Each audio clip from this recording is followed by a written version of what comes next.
You wake up before the first light touches your crooked roof. The air inside your hut is thick and bitter, a mixture of old sweat, moldy straw, and the tang of yesterday's soup, which never had much meat in it anyway. You share this tiny, sagging space with your family, your wife, your 3 children, and your aging mother who coughs herself awake each morning, then spends the rest of the day complaining about the cold. You all sleep pressed against each other for warmth. It does not help much. Even your breath fogs in the air as you force yourself up, feeling the pain in your knees and back, the gifts of endless years spent hunched in muddy fields. The day always starts with mud. Your village, if you can call it that, is a scattered clutch of timber shacks held together by hope and cow dung.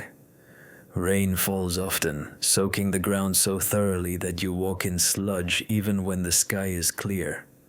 Your toes are raw and red, your boots long ago surrendered to the rot, and sometimes you think you might have caught a fever in your feet, but there is no time or money for that. The only doctor is a priest, and he prefers prayer to real help. Breakfast is a crust of bread, dark as soil, and a sip of thin ale. You chew slowly, saving every morsel. Hunger is a loyal companion. Around you, your wife feeds the children. Her hands, once soft, are now cracked and coarse as bark. Your youngest cries, and you hush her with a half-hearted smile, knowing there will be no more food until sunset. Overhead, smoke snakes from the chimneys, but it smells less of food and more of desperation. News travels fast in places where there is nothing to do but gossip. Lately, the word on everyone's tongue is crusade. The priests and traveling monks who pass through your village speak of Jerusalem as if it is a golden city waiting to be claimed. They talk of forgiveness, of eternal reward, of the Lord's work. Some even say that anyone who joins the crusade and dies for the cause will have every sin erased, as if all your miseries can be traded for one brave act. You are not sure you believe any of it, but faith is a rare coin in a poor land. Today, a stranger arrives. He is thin, with ragged hair and wild eyes, clutching a wooden cross. His voice is loud, carrying across the fields as he preaches in the square. He speaks of glory and salvation, but also of the horrors to come for those who do not join. Behind him, 2 men and a woman, all just as hungry as you, hand out cheap wine and promises of indulgence. By midday, the village has turned restless.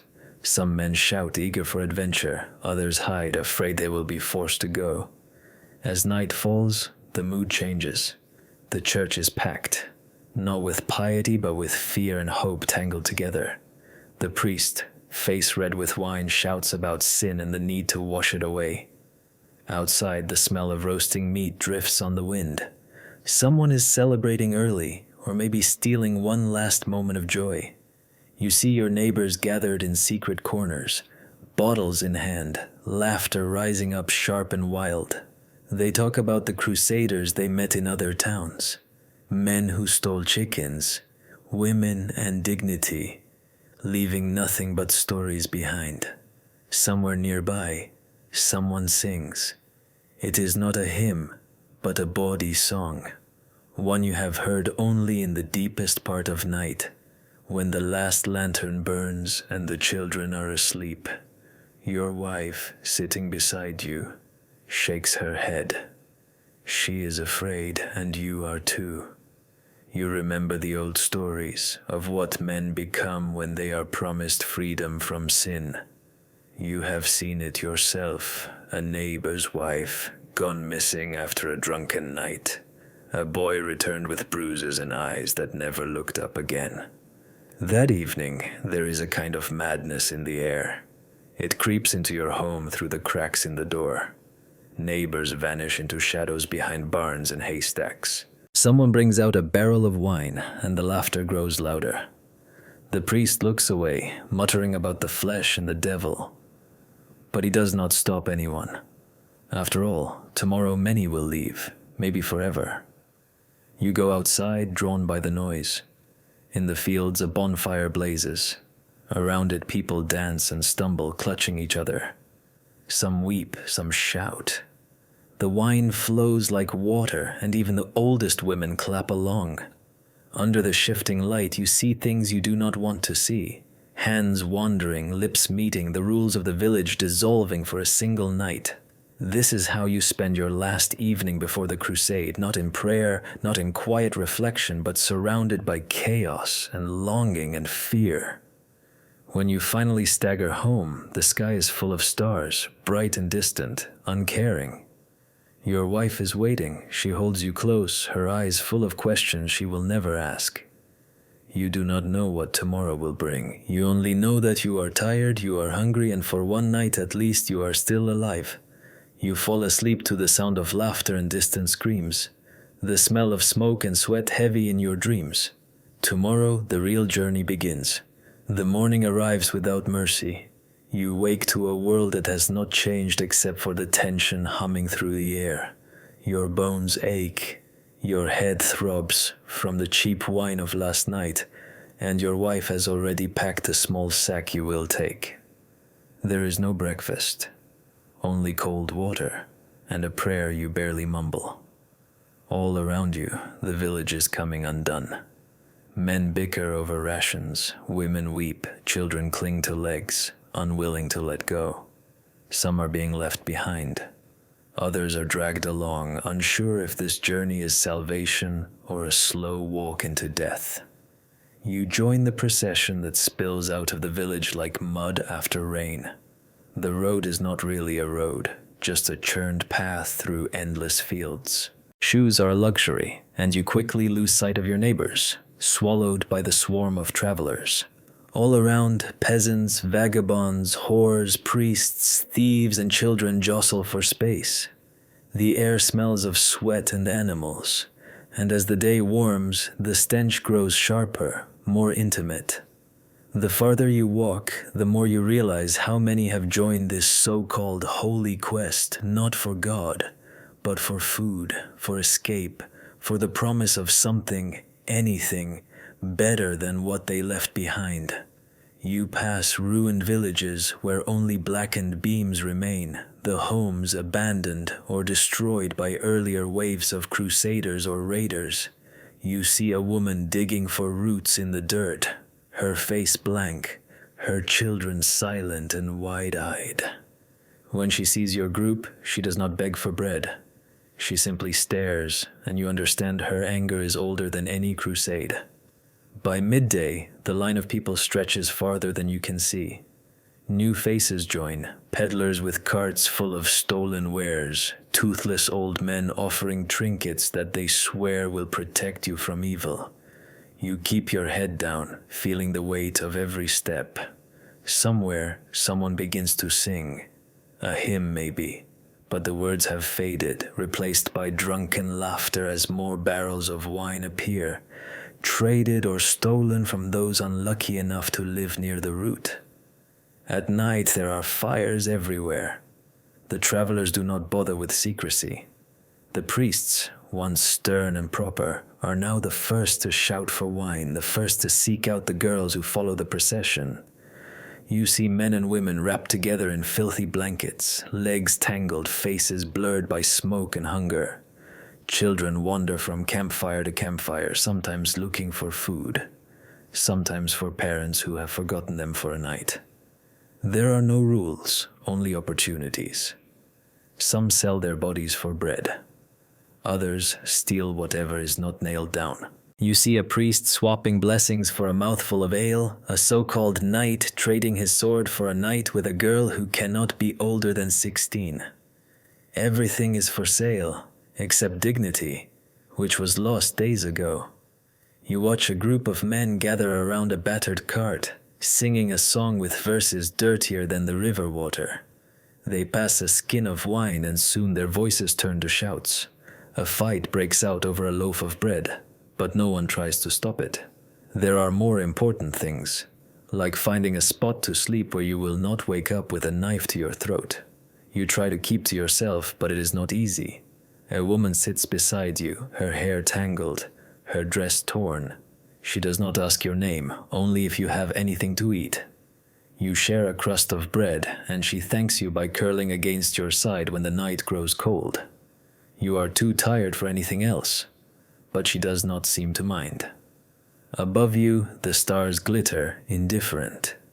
Somewhere, a priest attempts a sermon, but his words are slurred and nobody listens. The holy journey has become an endless carnival of survival, with faith traded for pleasure and guilt buried beneath the mud. You wonder if God is watching, or if he has turned away in disgust. By dawn, you are moving again. Your feet are blistered, and the smell of last night's feasting lingers. The road is even more crowded now, with new faces joining, refugees, runaways, soldiers without pay. You see a girl, no older than 12, leading a blind old man. He clings to her arm and she to his, both lost and out of place. No one helps them. You realize there is no time for kindness here. As days pass, you lose count.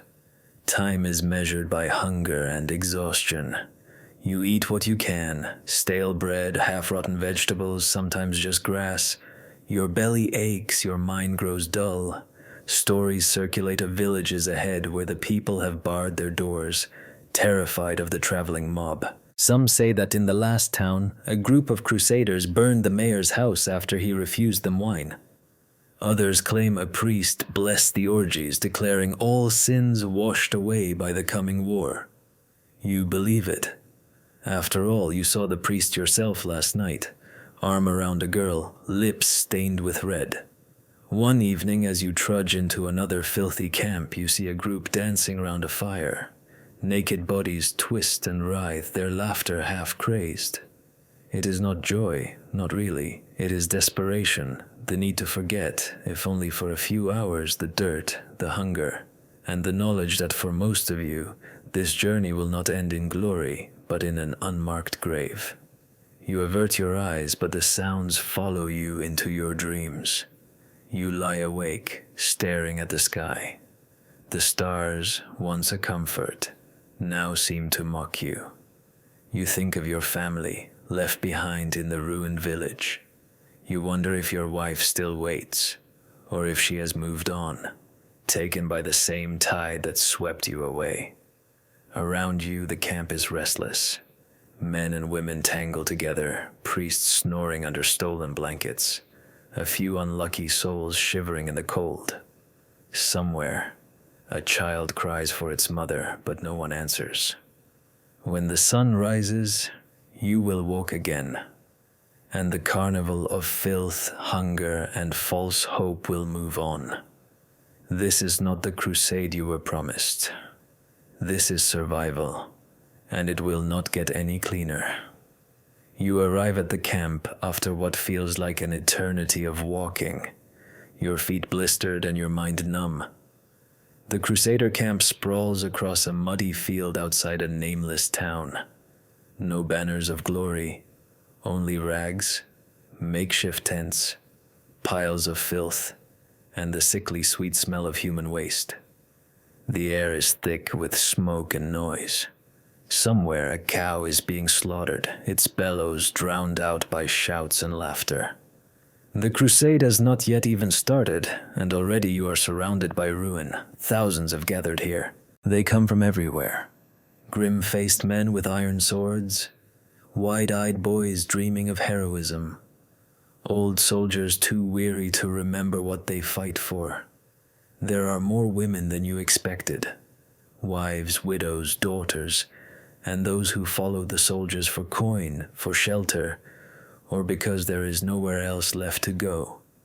Some look like noble women, but their dresses are already ragged, their hair undone, their dignity gone. You try to find a quiet corner to rest, but quiet is impossible. Every patch of grass is occupied. Someone has set up a crude market near the center, selling rotten apples, broken boots, cheap wine, candles, knives, rosaries. It is a chaos of barter and thievery. The priests who once walked with stately piety now bicker with hucksters over the price of holy relics, shards of bone, splinters of wood, all fake but sold with solemn oaths. As the sun sinks, the true nature of the camp reveals itself. A preacher stands atop a barrel, shouting of sin and salvation, waving his cross like a weapon. He is young, not yet 30, his eyes shining with a mix of fanaticism and drink. He promises forgiveness for all who join the crusade, but behind him, the real action begins. Men and women pairing off, sometimes by choice, sometimes by force, into the shadows behind tents and wagons. There is no shame here, not tonight. You wander past the bonfires hoping to find something, maybe warmth, maybe understanding. Instead, you find more confusion. A line of men, rough and red-eyed, waits outside a canvas tent. Inside, you glimpse a flicker of candlelight and hear a woman's laughter, shrill and desperate. Someone tells you she is a widow from the next village, trading her company for bread, for safety, for anything she can get. No one judges her. Some wish they could do the same. A group of priests gather nearby, their vestments stained, their hands greedy. They hand out scraps of parchment, indulgences they claim, for a single night of pleasure, to be forgiven in the morning. Some men laugh. Others cross themselves and take the paper anyway.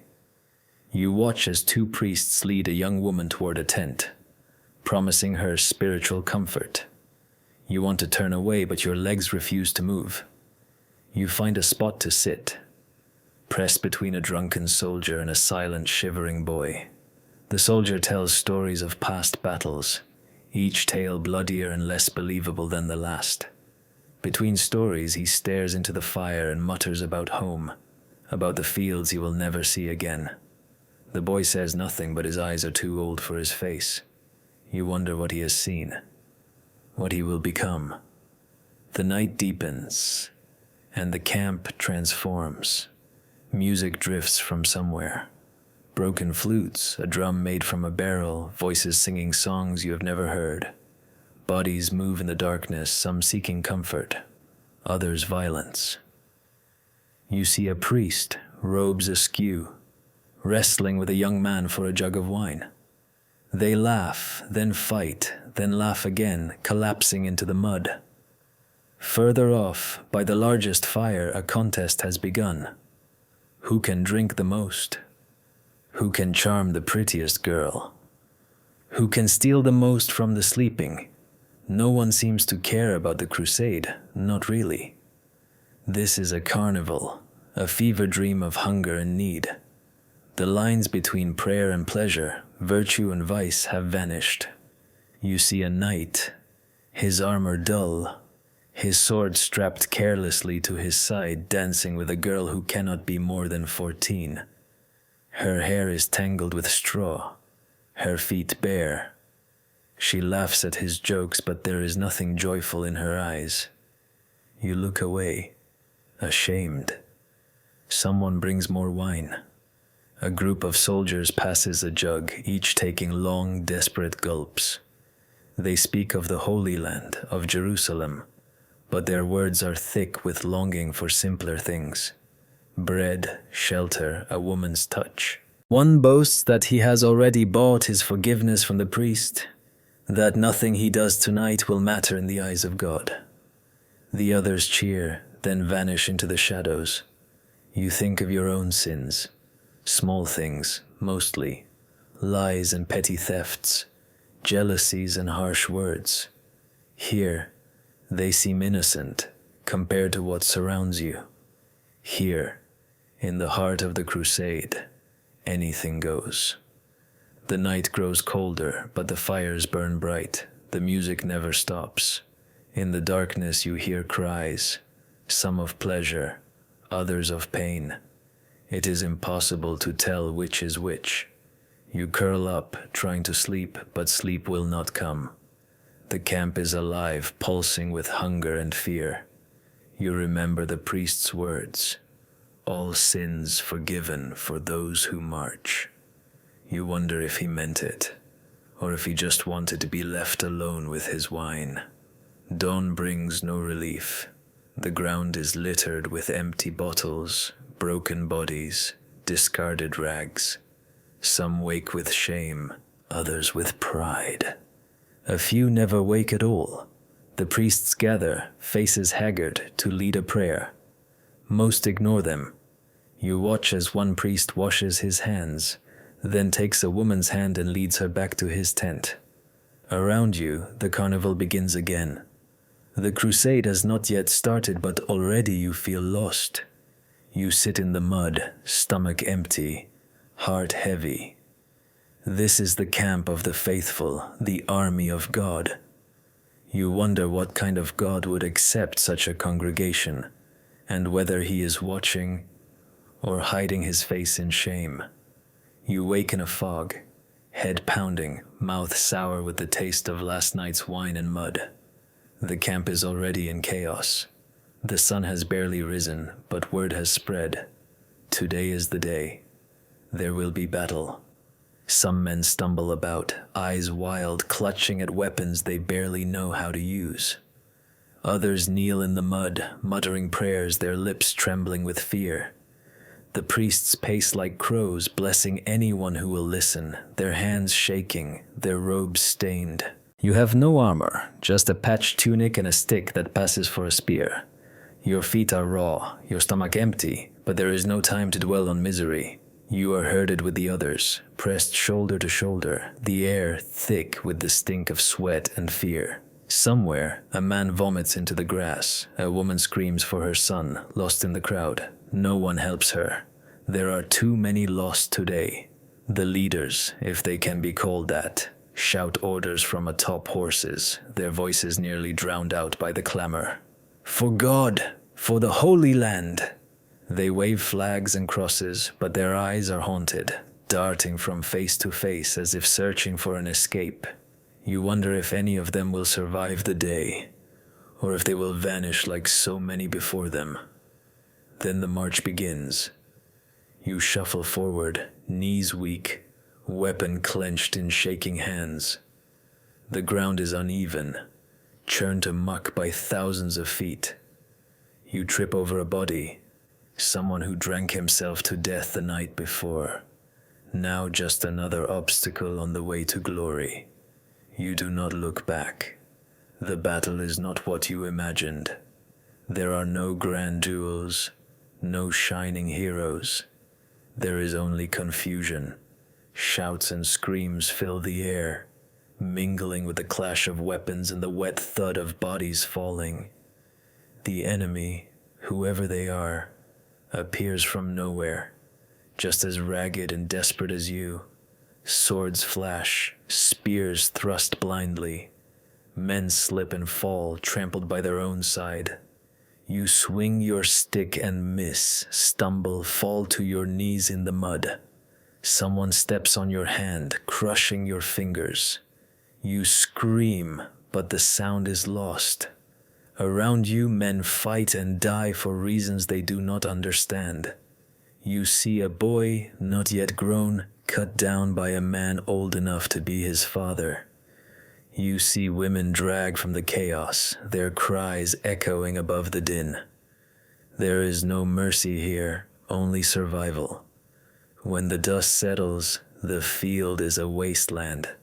Bodies lie twisted in unnatural poses, faces frozen in terror or rage. Some groan, reaching for help that does not come.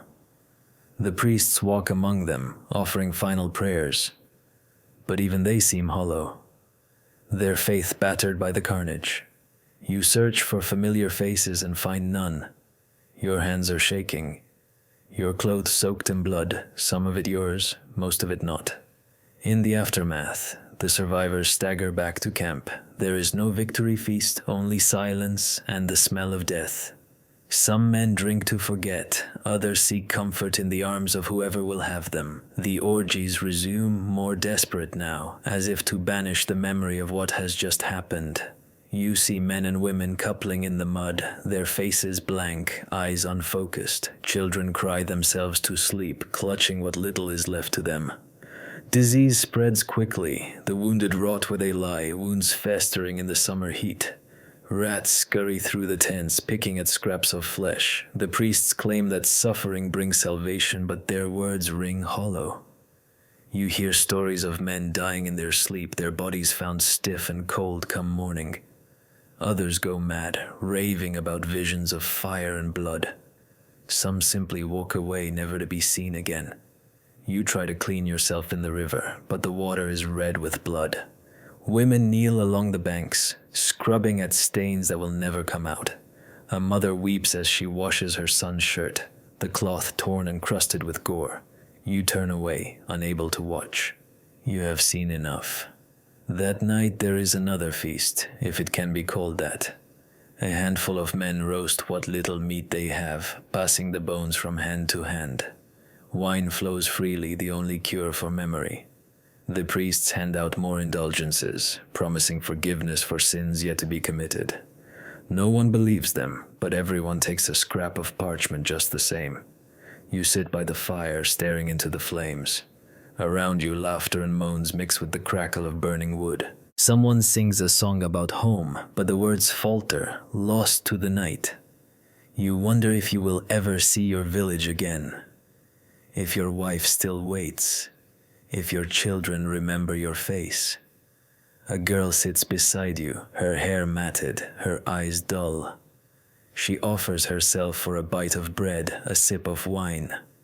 You shake your head, but she stays, needing only the warmth of another body. You do not speak. There is nothing left to say. In the distance you hear a scream, sharp, sudden, then cut off. No one moves.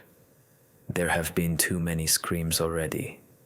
You close your eyes, trying to forget, but the images remain.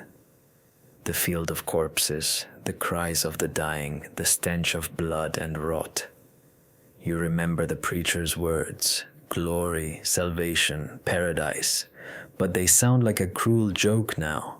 There is no glory here, only mud and death and the endless hunger for something you cannot name. As the fire burns low, you realize the truth. The crusade is not a path to heaven. It is a journey through hell, and you are only at the beginning. You come home not as a hero but as a ghost. The journey back is nothing like the stories you once heard around the fire. There are no cheering crowds, no banners, no grateful priests.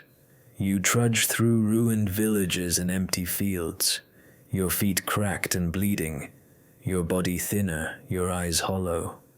You have gained nothing but scars, inside and out. The countryside you left behind is hardly recognizable.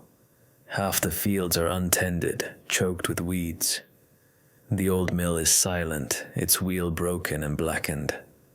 You pass a neighbor's house, boarded up, windows smashed, the door swinging in the wind. A dog barks at you, gaunt and wild, then slinks away. When you reach your own village, there is no welcome. The few who remain barely look up. You see more graves than people. Children play in the mud, silent and watchful. The old men mutter that nothing is as it was. Some houses are empty. Their owners never returned from the holy journey. Others are crowded, the families swollen with distant cousins, orphans, and strangers who drifted in during the chaos. You search for your family, your heart pounding. You find your wife at the well, drawing water with hands that look older now. Thinner, rougher, but still hers. She looks at you a long moment, searching your face for the man she remembers. You see fear in her eyes and relief and something like suspicion. You want to speak, but your throat closes. What is there to say? You are not the same man who left. Your children are taller, dirtier, warier.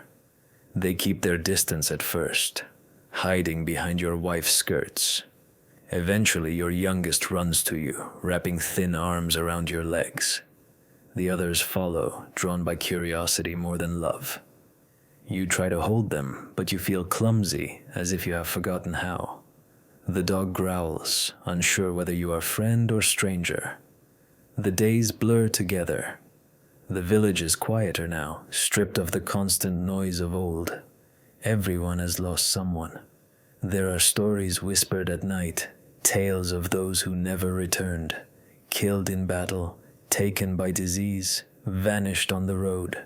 Some, it is said, stayed behind in far-off lands, too shamed or broken to come home. The church is emptier, the priest's voice thin and hollow. He still preaches of redemption, of the holiness of suffering, but few listen.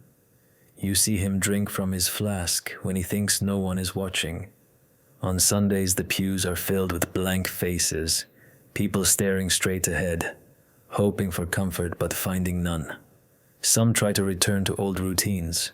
The fields must be tended, the animals fed, the roofs patched before winter. But everything feels harder, heavier. No one laughs as they once did. At night you hear crying from neighboring houses, sometimes children, sometimes grown men. Sometimes it is your own wife weeping softly while she thinks you sleep. You are haunted by what you have seen and done. Every night brings dreams, faces of the dead, screams, the weight of bodies pressed together in darkness. You remember the river, red with blood. The girl who offered herself for bread. The endless procession of priests trading forgiveness for flesh. The feeling of being swept along by something too big to understand, too brutal to resist. Sometimes you see men from your old village, those who survived. They too are different, silent, watchful, quick to anger. You avoid their eyes and they avoid yours. You share the same shame, the same knowledge that nothing was gained and everything was lost. Your wife tries to comfort you. She tells you stories of home, of how she kept the children safe, of the neighbors who helped or betrayed her. You nod and try to listen, but your mind drifts. You see again the campfires, the orgies, the fear, the hunger. You remember promises made by priests and knights, salvation, paradise, forgiveness. None of it was true. The only paradise now is a warm fire and a roof that does not leak. You try to forget, but forgetting is impossible. Every small joy is tinged with guilt, a meal, a warm bed, your wife's touch, all reminders of those left behind, those who never returned. You find yourself praying for things you do not believe in, peace, forgiveness, oblivion. The children ask questions you cannot answer. Why did you go? Did you win? Did you see Jerusalem? You shake your head. You try to explain, but the words do not come. You tell them about the mud, the hunger, the danger, but not about the rest. Some things are not for children's ears. Seasons pass. Life returns, but not as before. Some fields are planted again. Babies are born, old people die. The church bell tolls for each. The village mends, but the wounds run deep. Trust is slow to return. The priest still preaches, but now his words are just words. You grow older. The memories never fade, but they dull, like scars hidden beneath a shirt. Sometimes late at night you walk the fields alone, listening to the wind. You think of those lost, of those you failed, of the man you used to be. You realize you are not alone. All around you, in every village, every town, there are others like you, men and women who went to find glory and found only filth, fear, and the truth about what people become when hope dies. There are no more crusades. No one speaks of holy war. The banners rot in the church, the old songs are forgotten. The world moves on, but you remain, changed, chastened, alive. Not a hero, not a saint, just a man who saw too much, who remembers too well, and who will never again believe in tales of glory. You close your eyes at night, listening to the quiet of home, and hope that is enough.